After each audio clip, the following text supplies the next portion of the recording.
Panama খালের পর এবার বিশ্বের বৃহত্তম দ্বীপ গ্রিনল্যান্ডের মালিকানা চাচ্ছেন যুক্তরাষ্ট্রের নবনির্বাচিত প্রেসিডেন্ট ডোনাল্ড ট্রাম্প।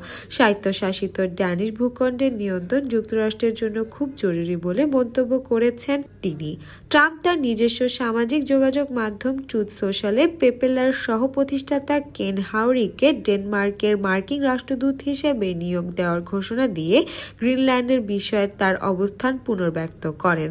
সোমবার এক প্রতিবেদনের মাধ্যমে এ খবর জানানো হয়েছে।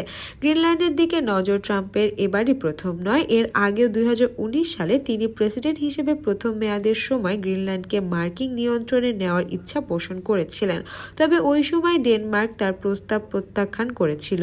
গ্রিনল্যান্ড কেনার পেছনে ট্রাম্পের আগ্রহের পেছনে রয়েছে দ্বীপটির প্রাকৃতিক সম্পদ ও ভূরাজনৈতিক গুরুত্ব, তবে ওই সময় ডেনমার্কের কর্মকর্তারা বলেছিলেন তাদের রাষ্ট্রের অংশ এই স্বায়ত্তশাসিত অঞ্চল বিক্রির জন্য নয়।